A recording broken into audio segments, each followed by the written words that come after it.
शीर्षस्थानी व्रत कथा सबै श्रोताले चन्दन अक्षता फुल लिएर हात जोड्नु।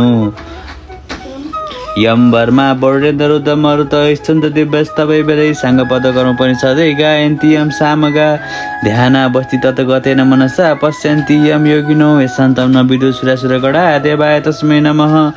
श्री महाचन्द्र सजौलभो शुक्लां परा मल्लिका मालालङ्कृत गुणला प्रलोचन मुक्तावली शोभिता सर्वज्ञानी दान पुस्तकता रुद्राक्ष माला धरा देवी वदना बुझे वस्तुमे त्रैलोक्य माता चिरम मुकम करोति वाचालं पङ्गुलङ्गते गिरिं यतिव्रतमहं वन्दे परमानन्द माधवं।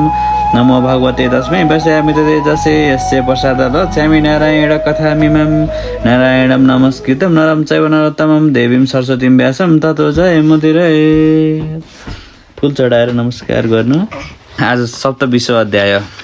कुमार त्यागा गर्नुहुन्छ अगस्त्य मुनि। त्यहाँ उपरान्त महारानी स्वर्गका अप्सराले शिशु चाँदी परमेश्वरीको पूजा गर्न लागेको देख्यौ र तिनका संसर्गमा हामी पनि पूजा गर्न लाग्यौँ। त्यसैले केही विलम्ब भयो, क्षमा गर्नुहोस्। तपाईँलाई पनि शिशु चाँदी परमेश्वरीको प्रसाद ल्याइदिएको चलिनुहोस् भनेर डोलेहरूले भनेको सुनेर चन्द्रावती रिसले राता आँखा पारेर डाँडाकेटी नागले सास फेरेरै सुस्केर हाली मत्त हात्ती रिसाए चाहिँ ठुलो शब्दले गर्जेर हे पापिष्ट हो, मलाई यस्ता वनमा एक्लै छाडी व्रत गर्न लाग्यौ। सेवकको धर्म यही हो। त्यस व्रतले तिमीहरूलाई खाना दिन्छ कि? मैले त स्वस्थानी भनेको सुनेकी पनि छैन। त्यो कहाँ कि देवी हो, त्यसले के गर्न सक्छ? तिमीहरूले मलाई नटेरेको हो। वनमा भएर पो न त तिमीहरूलाई मारि नै हाल्ने थिएँ। कहिले पुग्ला भनी हतपताई आए कि मलाई विलम्ब गरिदेऊ। अपराधीमा पनि ठुला अपराधी रहेछौ पनि। बाँदर कुदेर डोलेका हातबाट स्वस्थानी परमेश्वरीको प्रसाद खोसी थुथु गरी बुढाले कुल्चिन् र अब पनि यसै गरौँला कि चाँडै लैजाओ भनिन्। बिचरा डोलेहरू आँखाबाट आँसु खसाल्दै केही पनि नबोली मनले स्वस्थानी परमेश्वरलाई सम्झी सरक्क डोली बोकेर खुरुक्क हिँडे। लाभाने देशका नजिक साली नदी थिइन्। त्यहाँ पुगेर नदी तर्न लाग्दा शिशुस्थानी परमेश्वरलाई निन्दा गरेको हुनाले अकस्मात चदुवा टाके जस्तो बादल उठेर आँधी समेत आएर मुसलधार पानी पर्न थाल्यो। पुल भाँचियो र चन्द्रावती डोलीबाट खसिन्। डोलीहरू शिशुस्थानी परमेश्वरीको व्रतका प्रभावले पन्छीको रूप भई कैलाश पुगी आनन्दले रहे। जो मनुष्य शिशुस्थानी परमेश्वरीको व्रत पूजा गर्ला त्यसले त्यो पद पाउनेछ। त्यहाँ उपरान्त चन्द्रावती महापातकी भएर जलभित्र नै रहिन्। चन्द्रावती खसेदेखि साली नदी बगिनन्, स्थिर भएर रहिन्। माझीहरूले यस्तो देखेर यो के आश्चर्य भयो। यस नदीमा ग्रह आइबस्यो कि नाग आयो अथवा यज्ञमा के उत्पात हुन लागेकाले यस्तो भयो भनेर नवराज राजालाई गयो भने, हे राजन, साली नदी बग्दिनन्, स्थिर भएकी छन्। यस्तो हामीले सुनेको पनि थिएन, आज आँखाले देख्यौँ। हजुरले विचार गर्नु पर्यो। यस्तो कुरा माझीहरूका मुखबाट सुनेपछि नवराज राजाले मन्त्रीलाई डाकी माझीले भनेका कुरा भनेर लोक समेत भएर साली नदीमा पुगी माझीहरूलाई पानीमा जाल हान्न लगाए। केही जन्तु छ कि भनेर माझीहरूले जाल हानी हेर्दा चन्द्रावती जालमा अल्झेर आइन्। चन्द्रावती कस्ती भएकी थिइन् भने शरीरमा कुष्ठी उब्जेकी, हातपाउ खसेकी, शुद्धि केही नभएकी, मुडो जस्ती भएकी चन्द्रावतीलाई देखि यो वस्तु हो भनी ठम्याउन नसकी नदीका किनारमा मिल्काइदिए। जलभित्र पसेर पनि खोजे, केही पाएनन् र महाराज हामीले केही पाउन सकेनौँ भने। यस्तो माझीहरूको कुरा सुनेर नवराज राजाले भने, हे गङ्गे, मैले केही जान्न सकिनँ, मदेखि प्रसन्न हुनुहोस् भनेर पारो नवरत्न गाईको दुध दही समेतले अर्घ दिए। अनि साली नदी बग्न थालिन्।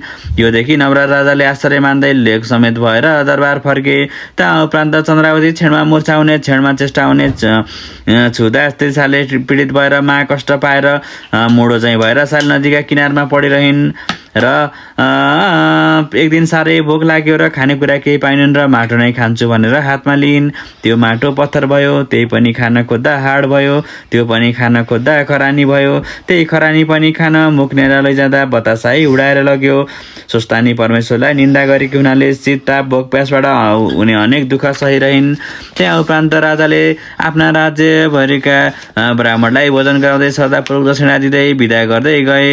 अग्निपुरका कपिल नाम गरेका दुई भाइ ब्राह्मण पनि भोजनमा जान त्यतैबाट आएका थिए। तिनलाई चन्द्रावतीले देखिन् र तिमीहरू को हौ, कहाँ जान हिँडेका भनेर सुधाइन्। ब्राह्मणहरू भन्दछन्, हामी कपिल नामका ब्राह्मण हौँ। नवराज राजाको ब्राह्मण भोजनको निमन्त्रणमा लावण्य देश जान लागेका हौँ भने। तब चन्द्रावती भन्दछिन्, हे ब्राह्मण हो, कति दिन भयो मैले केही खाएकी छैन। तिमीहरू भोजनमा जाने भए मलाई पनि केही मागी ल्याइदिए पुण्य होला।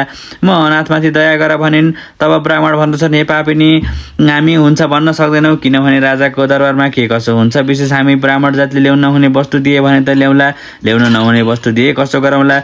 यस अर्थले आशा गरी नरहनु भनेर ब्राह्मणहरू हिँडे। नवराज राजाले आउँदै गरेका ब्राह्मणहरूलाई भोजन गराई दक्षिणा दिई बिदा गर्दै जान्थे। ब्राह्मणहरू पनि नवराज राजालाई आशीर्वाद दिएर आनन्दपूर्वक आफ्नो आफ्नो घर जान्थे। तिनै बिदा भई जाने मध्ये ती कपिल ब्राह्मणले अघिको कुरा सम्झी यसै जाउँ भने त्यो पापिनी आश गर्दी होली के मागु भने कसरी मागु, कस्तो लोभी रहेछ भन्ने छन् कि भनेर केही भन्न नसकी भोजन गरेको ठाउँमा कहिले जाने कहिले आउने गर्न लागे।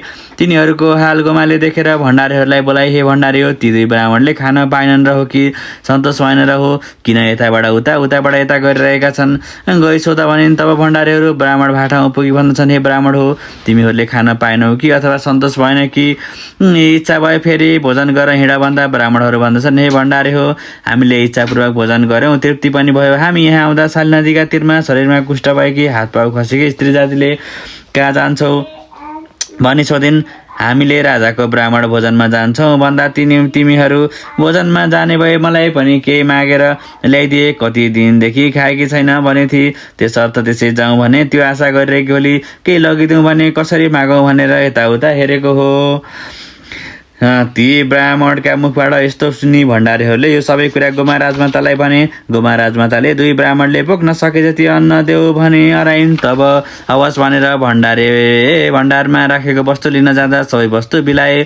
यस्तो अद्भुत आश्चर्य भएको देखेर राजमाता बाठाउँ गई हात जोडी राखेका ठाउँमा केही छैन। भण्डारीहरूले गोमालाई भने अनि राजमाता आफै भण्डारमा गएर हेरिन् त तिनी जस्तो वस्तु केही देखिनन् र आफूलाई भनेर पकाइराखेको भात देऊ भनिन्। भण्डारीले त्यही भात लिएर गई ब्राह्मणहरूसित भने, ए ब्राह्मण हो, त्यसको नाउँ लिने बित्तिकै राजाको भण्डारको वस्तु लुप्त भयो, राखेका ठाउँमा केही छैन। यो राजमातालाई पकाएको भात छ, लगिदेऊ भनेर सुम्पे। बिचरा ब्राह्मणहरू बहुतै शर्मा मानी भात लिएर दरबारबाट बाहिर निस्के। ब्राह्मणहरू जाने बित्तिकै राजाको भण्डार पहिलेको जस्तै भरिपूर्ण भयो। राखेका सारा वस्तुहरू उही ठाउँमा उस्तै देखिए। ए अगस्त्य मुनि, शीर्षस्थानी देवीको निन्दा गरेको पापले चन्द्रावतीको जो दशा भयो त्यो तिमीलाई सुनाए। अब म अगाडिको अध्यायमा उसै चन्द्रावतीले शीर्षस्थानीको शरण पर्दा उद्धार भएको कथा सुनाउँछु। एकाग्रचित्त भई ध्यानपूर्वक सुन। इति श्री स्कन्द पुराणे केदारखण्डे माघ माहात्म्ये कुमारगस्थ संवादे शीर्षस्थानी परमेश्वर्या व्रत कथायां नवराज ब्राह्मण भोजनम नाम सप्तविंशोऽध्याय। फुल्लेर हात जोड्नु।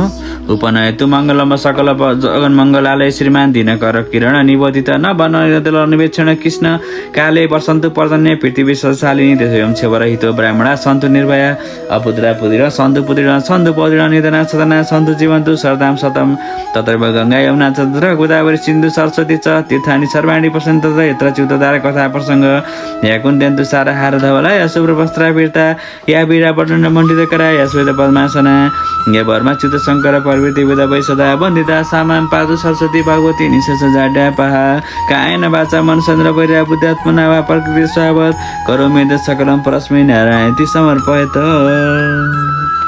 शीर्षस्थानी माता की जय।